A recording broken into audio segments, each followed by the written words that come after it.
तो स्टूडेंट्स जो हम टॉपिक कर रहे थे एजुकेशन का, मैंने आपको बताया था ना कि एजुकेशन सेक्टर जो है वो हमारे इंडिया में सबसे बड़ा प्रॉब्लम क्रिएट कर रहा है।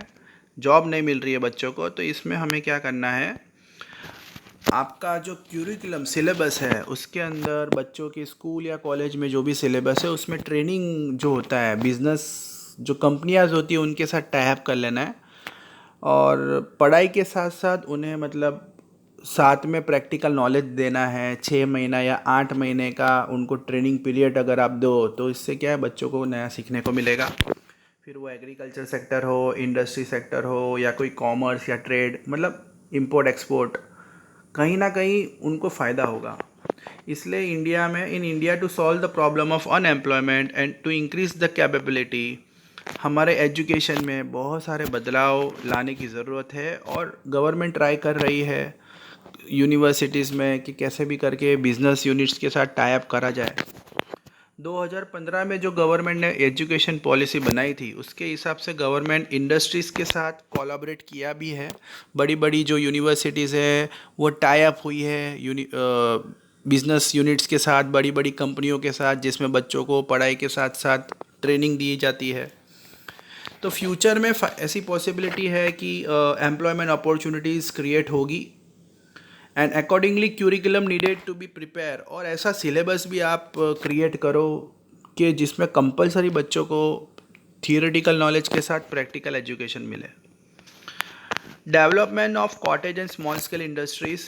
तो कॉटेज इंडस्ट्रीज और स्मॉल स्केल इंडस्ट्रीज़ क्या होती है स्टूडेंट्स, जो हाथ से सामान बनाती है, जिसमें मशीन्स कम यूज़ की जाती है।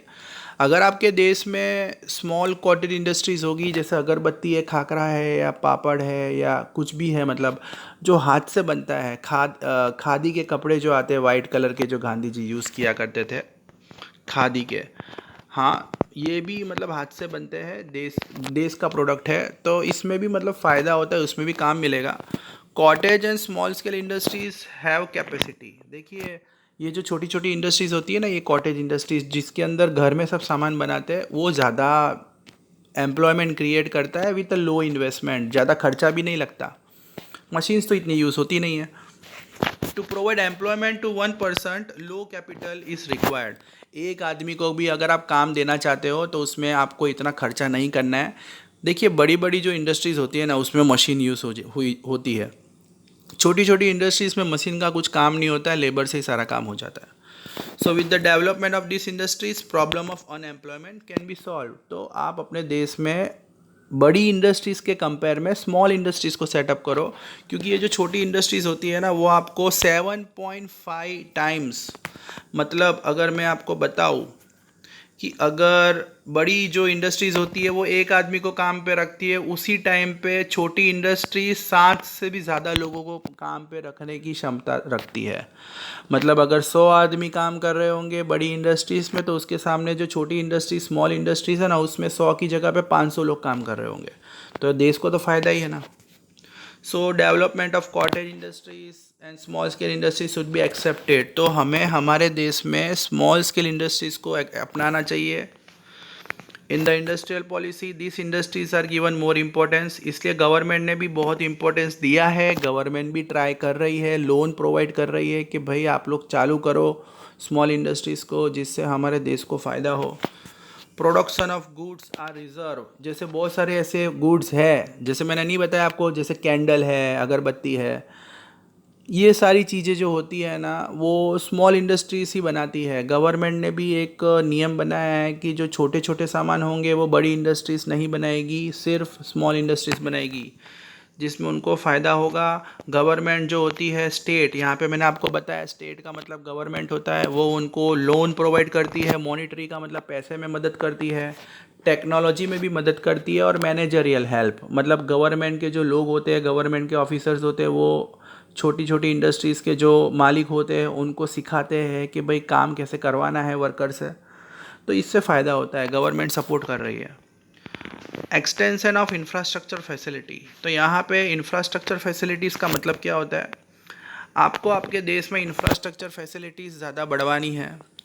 Indian rural areas have less employment than urban area, और उसका एक रीज़न क्या है, पुअर इंफ्रास्ट्रक्चर। गांव में जॉब कम है और शहर में ज़्यादा है, बिकॉज रोड, रेलवे, कम्युनिकेशन ये सब नहीं है। गांव में कहाँ इलेक्ट्रिसिटी है, गांव में कहाँ प्रॉपर रोड है, गांव में कहाँ एजुकेशन है। So if government extend the service like education, health, house, electricity, road, business training centres, अगर गवर्नमेंट रोड बनवाती है, रेलवे बनवाती है, वहाँ पे बहुत सारे ऐसे ट्रेनिंग सेंटर्स बनवाती है, इलेक्ट्रिसिटी है, इंटरनेट है, तो गांव में लोगों को भी काम मिलेगा, क्योंकि वहाँ पे भी इंडस्ट्रीज़ फिर आएगी। अभी इंडस्ट्रीज़ वहाँ पे नहीं जाना चाहती है, क्योंकि वहाँ पे उनमें कोई फैसिलिटीज़ नहीं मिलती है गाँव में। So with the development of infrastructure, new employment opportunity will increase and employment will also generated in agriculture and allied का मतलब होता है जो एग्रीकल्चर से जुड़ा हुआ है, जैसे फिशरी है, कैटल रियरिंग है, मतलब भेड़ बकरियों को जो पालते हैं, ठीक है, मुर्गियों को पालते हैं, उससे रिलेटेड जो इंडस्ट्रीज है उनको फ़ायदा होगा। तो गाँव में काम लोगों को मिले तो आप इंफ्रास्ट्रक्चर बनाइए जिससे एग्रीकल्चर सेक्टर में एम्प्लॉयमेंट आएगा। Speed and expansion of green revolution in agriculture,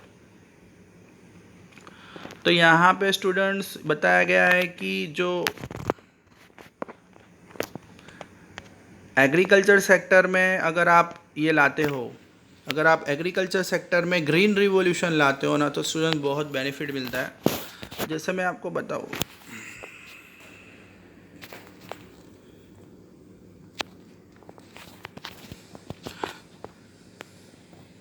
जैसे अगर आप मैं आपको बताऊँ कि स्पीड एंड एक्सपांसन के अंदर ये बताया गया है कि ग्रीन रिवॉल्यूशन के अंदर अगर बहुत सारे चेंजेस लाने बहुत ज़रूरी है,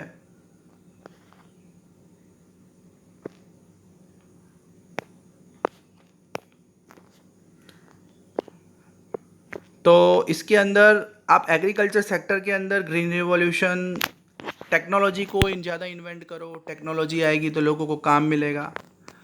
high population growth and high dependence of population create disguise, आपने पढ़ा है डिस्गाइज अनएम्प्लॉयमेंट, मतलब अगर खेत में एक ही इंसान की ज़रूरत है और बाकी सबको आप इन्वॉल्व करते हो तो वो कुछ काम नहीं कर रहे हैं। एग्रीकल्चर सेक्टर में आपने सीजनल अनएम्प्लॉयमेंट भी देखा कि भाई बरसात होगी तो ही काम मिलेगा, नहीं तो काम नहीं मिलेगा। दूसरा, एग्रीकल्चर सेक्टर में पानी की प्रॉब्लम है, मतलब आप देखो तो एग्रीकल्चर सेक्टर में अनएम्प्लॉयमेंट बहुत देखने को मिलता है। और हमारी जो पॉपुलेशन है, हमारे देश की जो आबादी है, वो ज़्यादातर एग्रीकल्चर पे डिपेंड है। तो to solve the problem of unemployment in rural areas, तो आप चाहते हो कि देश में से हटे, तो आपको ये green revolution, technology, artificial seeds है, केमिकल्स है, पेस्टिसाइड्स है, नए नए ट्रैक्टर्स है, ये आप प्रोवाइड करवाइए फार्मर्स को। If plan properly the agriculture has a more space to provide employment, आपको पता है एग्रीकल्चर सेक्टर में ज़्यादा काम मिलता है लोगों को, पर हमारे देश में एग्रीकल्चर सेक्टर इसलिए ख़राब हो रहा है बिकॉज गवर्नमेंट सपोर्ट नहीं कर रही है। By investing 1 crore in agriculture sector 40,000 people, अगर सरकार 1 करोड़ भी फार्मर्स के पीछे खर्चा करे तो 40,000 लोगों को काम दे सकता है एग्रीकल्चर सेक्टर, मतलब 5.7% प्रोडक्शन होगा, इतना सामान बनेगा हमारे देश में।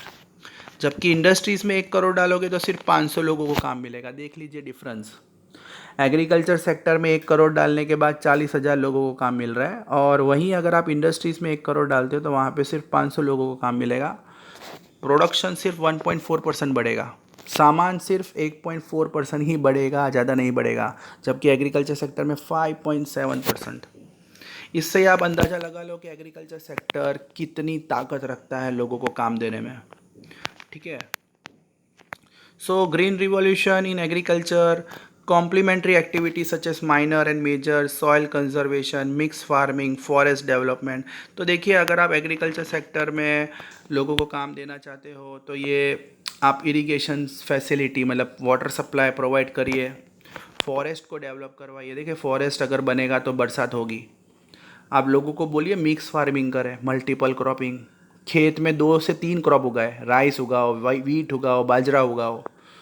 तो इससे क्या होगा, आपके टेक्नोलॉजी में भी मॉडर्नाइजेशन आएगा। आप नई नई टेक्नोलॉजी यूज़ कर रहे हो तो जो गांव के अंदर लोगों को काम मिलेगा, ठीक है।